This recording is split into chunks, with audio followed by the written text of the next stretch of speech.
Assalamualaikum warahmatullahi wabarakatuh. Perkenalkan, nama saya Rifan Rizky Mulyawan dengan NIM 20061015 dari Prodi Pendidikan Teknik Bangunan.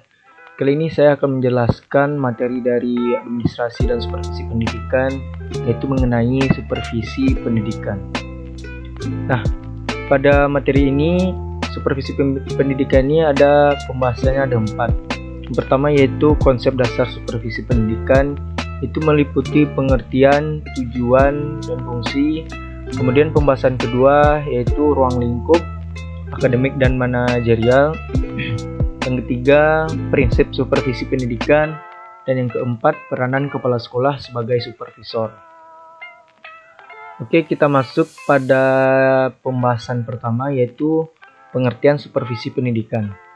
Supervisi yaitu sebagai upaya yang dilakukan oleh para pengawas untuk melihat kinerja personalia dan melakukan perbaikan-perbaikan terhadap salah satu bagian kerja yang tidak maksimal. Dalam menunjukkan kinerjanya, berdasarkan pendapat di atas, dapat diambil sebuah kesimpulan bahwa supervisi merupakan suatu layanan dan bantuan yang diberikan oleh supervisor kepada guru dalam upaya memperbaiki pembelajaran sehingga pelajaran dapat berjalan dengan efektif. Kemudian ini ada beberapa tujuan dan fungsi dari supervisi pendidikan. Di antaranya tujuannya yang pertama itu membantu guru agar dapat lebih mengerti atau menyadari tujuan-tujuan pendidikan di sekolah dan fungsi sekolah dalam usaha mencapai tujuan pendidikan itu. Selanjutnya membantu guru agar mereka lebih menyadari dan mengerti kebutuhan dan masalah-masalah yang dihadapi siswanya supaya dapat membantu siswa itu lebih baik lagi. Yang ketiga itu untuk melaksanakan kepemimpinan efektif dengan cara demokratis dalam rangka meningkatkan kegiatan-kegiatan profesional di sekolah dan hubungan antara staf yang kooperatif untuk bersama-sama meningkatkan kemampuan masing-masing.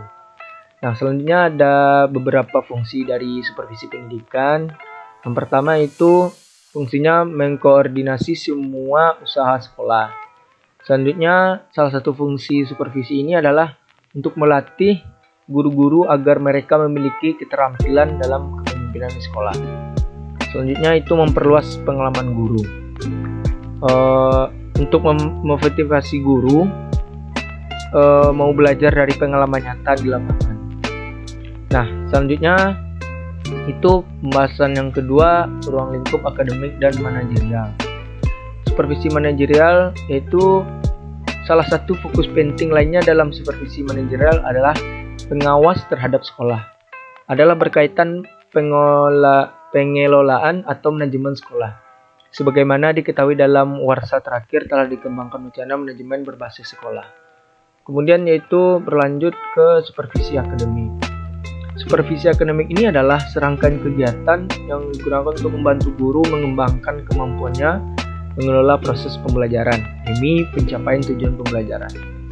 Supervisi akademik merupakan upaya membantu guru mengembangkan kemampuannya mencapai tujuan pembelajaran.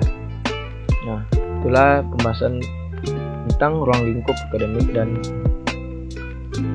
kemudian peranan kepala sekolah sebagai supervisor.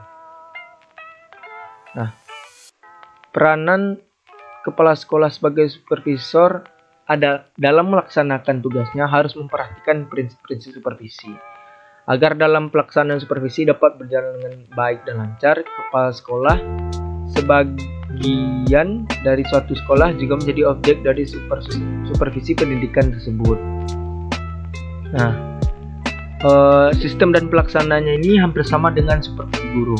Namun ada beberapa jika guru pada pelaksanaan pembelajaran, kalau kepala sekolah pada bagian ia mampu melaksanakan tanggung jawabnya sebagai kepala sekolah yang sesuai dengan yang telah ditetapkan seperti pengelolaan manajemen sekolah. Nah, itu selanjutnya ini ada tiga bagian dari prinsip-prinsip supervisi pendidikan. Yang pertama itu ada prinsip ilmiah, yang kedua ada prinsip demokratis, yang ketiga ada prinsip kerjasama. Yang kita bahas dulu mengenai prinsip ilmiah.